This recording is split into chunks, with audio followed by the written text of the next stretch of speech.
नमस्कार, मैं हूं अखिलेश सिंह और आप देख रहे हैं खबर के पीछे का सच। आजकल भारतीय कुश्ती संघ के विवाद अखबार की सुर्खियों में, हर जगह उससे जुड़े मामलों पर चर्चा हो रही और ये पहली बार नहीं है। मुझे लगता है कि 1 साल हो गए ये विवाद खत्म ही नहीं हो रहा है। अब इसके पीछे राजनीति है। उत्तर प्रदेश विधानसभा के चुनाव के ठीक पहले उत्तर प्रदेश में जाट मतदाताओं को प्रभावित करने के लिए इस तरह का एक अभियान चालू हुआ था और बाद में इस अभियान को चलाने वाले लोगों ने यह तक कह दिया था कि हम लोगों ने तो अखिलेश जी के लिए पिच बनाई थी, अखिलेश जी उसका फायदा नहीं ले पाए। अब लोकसभा चुनाव फिर आ रहे हैं, राजनीति फिर चालू हुई। आप एक बात बताइए,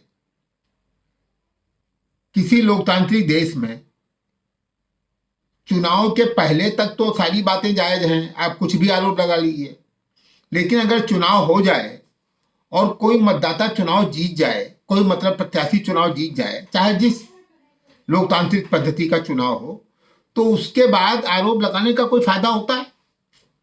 कुश्ती महासंघ के चुनाव में जिस चुनाव को उच्च न्यायालय के अवकाश प्राप्त मतलब सेवानिवृत्त न्यायाधीश संचालित करा रहे थे, उस चुनाव में यदि किसी के भी समर्थित उम्मीदवार जीत जाते हैं तो उसका विरोध का तरीका ये तो नहीं हो सकता।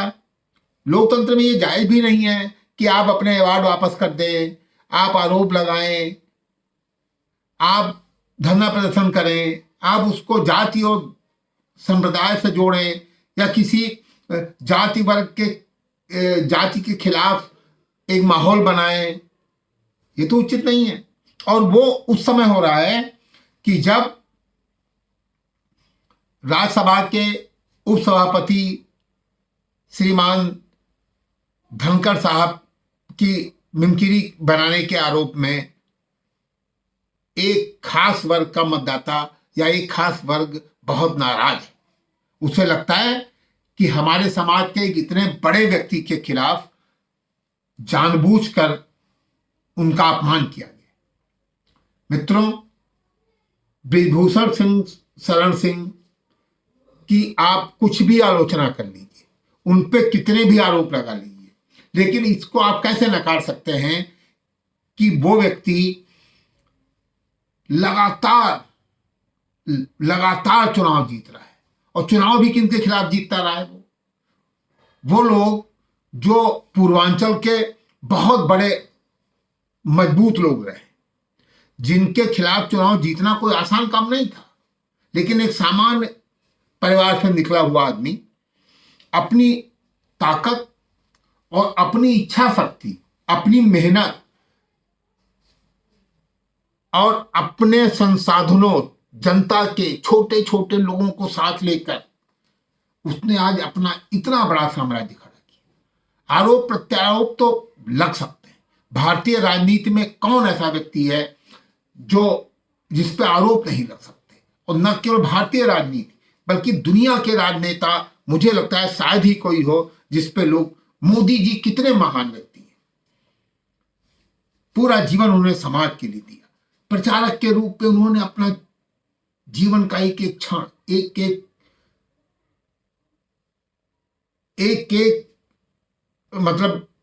क्षण, एक एक मिनट, एक एक घंटा और अपने जीवन की एक एक ताकत, अपनी जीवन की एक एक क्षमता उन्होंने देश के लिए लगाई। लेकिन आरोप लगाने वाले विपक्ष के एक एक नेताओं पे क्या क्या आरोप लगाते हैं। अगर मैं ये कहूं कि जो आदमी आगे बढ़ता है उसका विरोध होता ही होता है।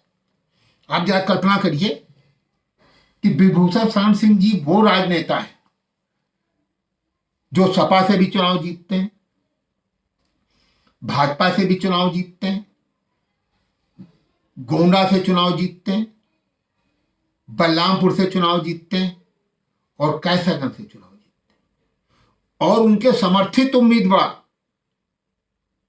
आसपास के जिलों में छाए रहते। एक यहां कहावत हो गई है कि विभूषण जी जिसको चाहेंगे वही जीतेगा। तो ये केवल जवानी जमा खर्च करने से नहीं होता है, उसके लिए काम करना पड़ता है, उसके लिए आदमी बनाने पड़ते हैं, उसके लिए मेहनत करनी पड़ती है, उसके लिए जनता के बीच जाना पड़ता है, उसके लिए गरीबों का विश्वास पाना होता है, उसके लिए अपने समर्थकों का विश्वास पाना होता है। कितना कुछ किया होगा विभूषण शरण सिंह जी ने। अब आप उनके पीछे पड़ गए। पीछे पड़ना भी बुरा नहीं है, कोई गलत होगा तो पीछे पड़िए, अगर कोई कानून तोड़ता है उसके पीछे पड़िए, लेकिन अगर किसी का कोई समर्थक चुनाव जीत के आता है तो उसका विरोध क्यों करते हैं?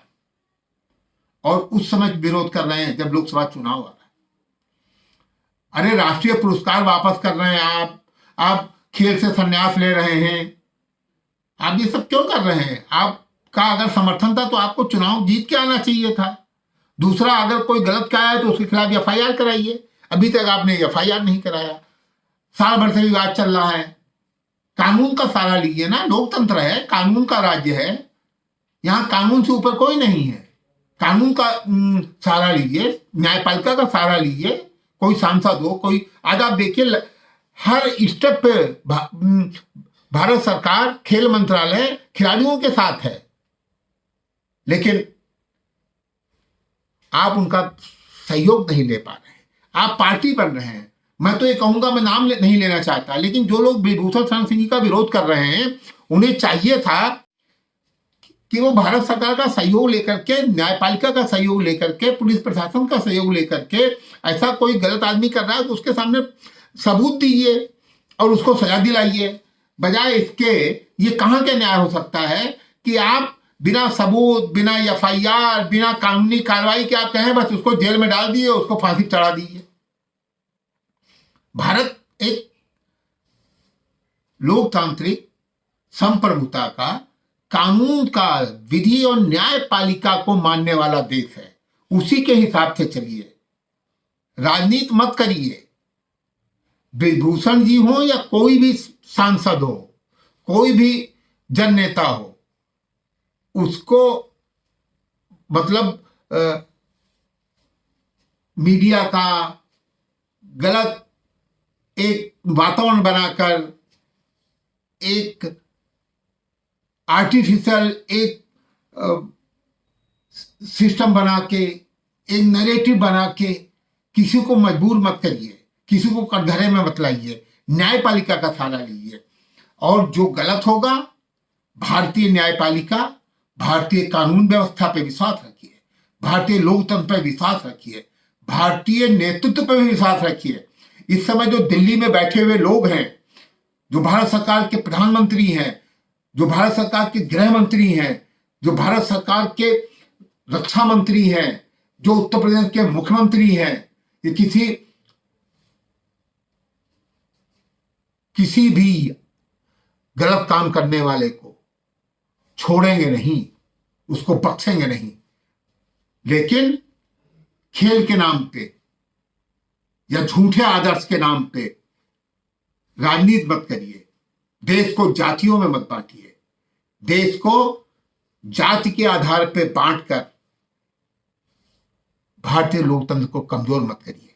मैं आंकड़ों में या आरोप प्रत्यारोप में मैं नहीं जाना चाहता हूं, लेकिन घटनाक्रम को देखते हुए और जिस तरह सोशल मीडिया में या खेल कवर करने वाले जो पत्रकार हैं या राजनीतिक दृष्टि के जो विश्लेषक हैं, उनके विश्लेषण को देखते हुए मैं ये कह सकता हूं कि खेल में राजनीति नहीं होनी चाहिए। राजनीति अलग है और खेल अलग है। खेल में व्यक्ति की क्षमता, व्यक्ति की श्रेष्ठता, ईमानदारी से स्टडीज होने दीजिए। खेल बड़ा पवित्र काम है, और खासकर पहलवानी तो घर घर में होती है। महाभारत और रामायण में मल्ल युद्ध का वर्णन है। घर घर में पहलवानी होती है, गांव गांव में पहलवानी होती है। हिंदुस्तान के, प्राचीन हिंदुस्तान का तो यही सबसे बड़ा खेल था। यही था जो लोगों को शक्ति प्रदान करता था, लोगों को बलशाली बनाता था, लोगों को लड़ने और भिड़ने की ताकत देता था। उसको राजनीति से कमजोर मत करिए आज के। और ब्रिजभूषण शरण सिंह अगर दोषी हो, वो कहते भी हैं कि मैं दोषी हूं तो मुझे फांसी पे चढ़ा दीजिए, लेकिन कानून के द्वारा उनको डिमोरलाइज मत करिए। किसी को एक नैरेटिव बना के, पॉलिटिकल वातावरण बना के कि हम अंतर्राष्ट्रीय खिलाड़ी हैं, हमारा बड़ा नाम है और हम मीडिया में जाएंगे, हम रोएंगे, हम जो कहेंगे उस पर दुनिया विश्वास करेगी और दुनिया भर के खेल प्रेमी हमारे साथ हो जाएंगे। और ब्रिजभूषण शरण सिंह या कोई और भी हो सकता था, मैं ब्रिजभूषण सिंह जी को ही नहीं कहता, कोई और दूसरा कोई आदमी है जो हमारे खिलाफ है या जिसका मैं खिलाफत कर रहा हूं, वो एक्सपोज हो जाएगा। क्योंकि वो राजनेता है तो उसे नुकसान उठाना पड़ेगा। भाजपा जैसी पार्टी जो अपनी स्वच्छ छवि की बात करती है, वो तुरंत उनको पार्टी के खिलाफ करेगी। मैं तो भाजपा को इस बात के साधुवाद देना चाहता हूं कि उन्होंने अभी तक ब्रिजभूषण सिंह या किसी भी ऐसे व्यक्ति के खिलाफ व्यक्तिगत कोई ऐसा कठोर निर्णय नहीं लिया जिससे वो कमजोर हो। वो समझ के काम कर रहे हैं, कानूनी कार्रवाई कर रहे हैं। वो खेल मंत्रालय उचित निर्णय ले रहा है, लेकिन पार्टी कमजोरी नहीं दिखा रही है। और ये एक तरह से पार्टी के खिलाफ हो रही साजिशों को समझने, उनको नाकाम करने की रणनीति है जो सफल दिखाई पड़ रही है। ये तो लोगों ने एक भाजपा को एक बड़ा कमजोर मतलब एक कमजोर पार्टी समझ रखी है कि उसके नेता पे आरोप लगा दो, वो अपनी स्वच्छ छवि के चक्कर में किसी भी नेता को पार्टी से बाहर कर देंगे। ये तो ब्रिजभूषण शरण सिंह को कमजोर इसलिए करने की कोशिश हो रही है कि उनका पूर्वांचल में एक बड़ा प्रभाव है, और अगर उनको कमजोर कर दीजिए तो भाजपा को आप 2-4-6-10 लोकसभा सीटों पर कमजोर कर देंगे। वो एक ऐसे व्यक्ति रहे हैं, ऐसे मजबूत आदमी हैं, ऐसे दबंग आदमी हैं जिन्होंने पूर्वांचल में धार्मिक कट्टरता को कम किया है, जिन्होंने राष्ट्रवाद को मजबूत किया है, जिन्होंने हिंदूवाद को मजबूत किया है, जिन्होंने सांस्कृतिक राष्ट्रवाद में ताकत दी है। आप यहां सर्वे करा लीजिए, उनके कारण यहां मुख्तार अंसारी टाइप के लोग कभी नहीं बढ़ पाए। यहां एक रिजवान जहीर हुआ करते थे, यहां और भी छोटे छोटे बड़े बड़े लोग हुआ करते थे जिनका आतंक चलता था। ब्रिजभूषण जी ने उसको कम किया। पार्टी को इसे बात समझना चाहिए। और ब्रिजभूषण शरण जी के जो पुत्र हैं, गोंडा के विधायक हैं, वो तो बहुत ही ज्यादा संगठन के प्रिय हो गए। उनकी बड़ी अच्छी छवि जा रही है, वो संगठन के आदमी बन गए। उन्होंने ओटीसी भी कर रखी है, वो हर छोटे से बड़े कार्यक्रम में रहते हैं, लोग तारीफ कर रहे हैं ब्रिजभूषण जी। लेकिन मैं एक सुझाव ब्रिजभूषण जी को भी दूंगा कि विवादों से दूर रहें, अपने साथ अच्छे लोगों को रखें, स्वच्छ छवि के लोगों को रखें। और वो बड़े राजनेता हो गए हैं, मुझे लगता है प्रदेश में और खासकर पूर्वांचल में उनके जैसा नेता किसी भी पार्टी में कोई नहीं है, उनके कद का भी कोई नहीं है। उनकी ताकत, उनकी दबंगई, वो भी सच्ची दबंगई, अच्छी दबंगई, अन्याय से लड़ने की दबंगई स्टैब्लिश है।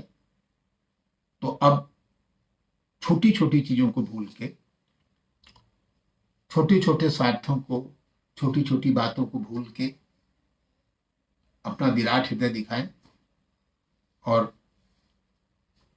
कोई ऐसी बात ना करें जो पार्टी या समाज के विपरीत हो। जय हिंद।